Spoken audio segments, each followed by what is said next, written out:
Hello, friends. I don't know how I'm going to start my greeting. I haven't thought about it yet. Maybe some suggestions would be great. I want to have a signature greeting. I don't know why. Maybe I don't need one, but hello, friends seemed like a good one. My hope is that we can develop friendship through this medium. I know it's not maybe as good as it could be as if we were in person, but my hope and my desire is that we do create a great little community here. I wanted to start a little bit with my story, just to kind of set a base groundwork for that. Is my story started in my faith journey. It started when I was literally 5 years old, and 4 or 5 actually. I was too young to remember exactly my age.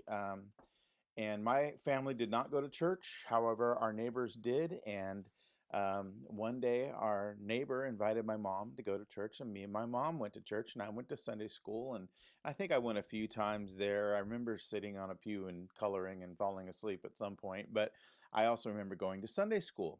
And made some little lammy things with little puff of cotton balls and some coloring and doing all the normal stuff you do in Sunday school. But one of the things that I really remember coming out of that experience is that when I got home, and they must have told me this or said I could do this, I could pray to God. And it's like this whole idea, of course, I had no concept or understanding of those things, but I distinctly remembering kneeling at my bed by myself at my house and asking Jesus to come into my heart. And then after that, we didn't really go to church again. I didn't even think about God or those things that I can recall necessarily for several years. But then when I was between the ages of 10 and 13, in that season of my life, I had a bicycle when I got a 10-speed bike when I was 10 years old, and I was free and I could go places and where I went was churches. On Sunday morning, I would get up and get dressed and I would go to churches. And I didn't do this every Sunday, but I went to several churches that were within bike riding distance from my house, looking for God is really where it was. I don't remember thinking about it, but I remember having a drawing in my heart, something that was just pulling on me to go to church. And then one day, my dad said, "Hey, a friend of mine at work invited me to go to this church. Do you want to go with me?" Because he knew I'd been going to different churches, and he'd that point in his life, he'd kind of stepped back from church when he was younger, for various reasons and typical reasons. But he got invited to a church, and so him and I went together on a Sunday morning.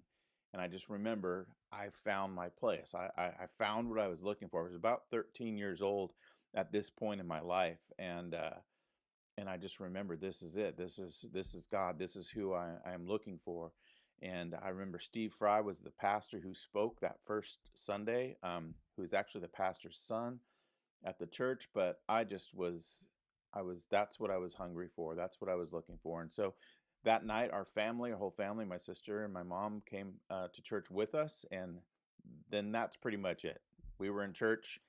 And so I wouldn't say I grew up in church, but I did start church as a youth, and I was just in it all the way. I loved it. I got involved with the youth group. I got involved with leadership in the youth group in the junior high because I was basically going into high school very shortly. So as a freshman in high school, I was staying with the junior hires too. I did both. I did youth group with my peers, and I helped and served in the junior high ministry, and I just loved all of that. And pretty much then my whole life, no matter what I was doing vocationally, I was involved with ministry, including I was a youth pastor for a few years in California, and then when I moved to Oregon, I was a contractor for several years and got involved in a church, and they asked me to help with the youth, and I did. And pretty soon I was the youth pastor, and then things went on, and really loved the community. And in 2007, I was asked to be the senior leader of that church, and I did that from 2007 to 2024, and just recently basically retired from that. Now, in the midst of that, there's something that my journey as a church leader and as an individual that we, of course, went through a lot of process and had a lot of influence and teachers. And there's a word that's going around right now that is very popular and people have been talking about. They're all over the internet, and the word is deconstruction.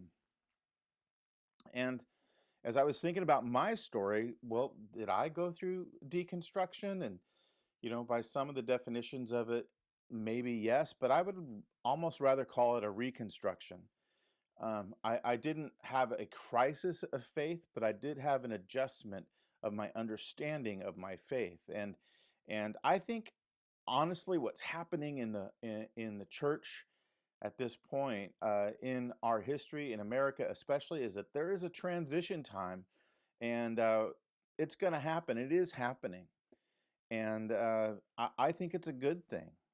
And so this channel is going to talk about a lot of those things. And I've been looking on the internet, looking on web pages, YouTube, Instagram, and following different people and just seeing where their thoughts are. And one of the things I will say is I'm not going to come into this discussion and be a person who debates this or that or speaks against somebody else or something else. I'm really going to try to avoid that. In fact, one of the people I follow is Eve Was Framed, and I just love her. She's awesome, but she has deconstructed from the church and her background. She tells her story, and at this point, she would consider herself an atheist. But I thought, well, I want to learn about her journey and her story, and I think she's a beautiful person, and I really enjoy what she has to say. Whether I agree with it or not is not the case. What I do know is that she's a person I believe that God loves. She would say she doesn't believe in God at this point.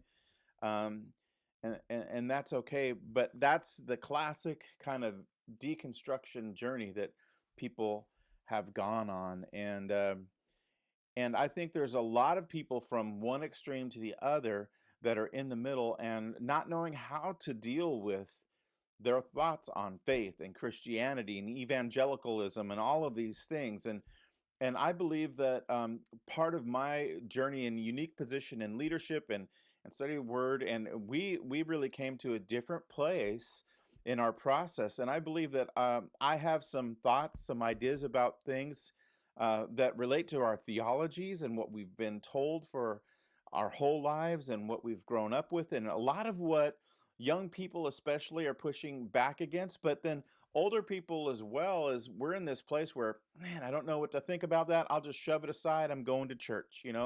And in fact, my wife and I are in that situation right now. We're looking for a church to join and to become a part of their community. And boy, it's really a difficult thing, especially with some of the theological journeys that we've been on and how we think about things now.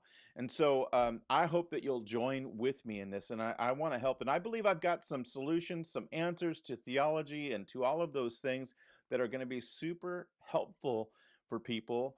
And they've been super helpful for me, and they give me a framework from which I can kind of observe the landscape of the faith of Christianity and really just be able to navigate it with grace and with peace and without anger and being upset. There's just places. Everybody's in a different place, and I trust God with those people, and and I trust Him with me, and I trust Him with you, and I want to help you engage with God. And I guess if I had to nail down who my audience is, it's people who are taking their faith seriously and asking the questions about, how do I engage with God? Is there a God? Who is He? What is His nature? What is His opinion of me? Because that's a big deal. How do I live this life and follow Christ? And uh, I just have conversations that I think we can talk about and that will be helpful for a lot of people. And so I hope you'll join me as we go through this process. And I'm going to continue to just speak on this, and we'll take it to the next step. So next week, we're going to talk about really the nature of God and who He is. So please join me next time, and I hope you have a great week.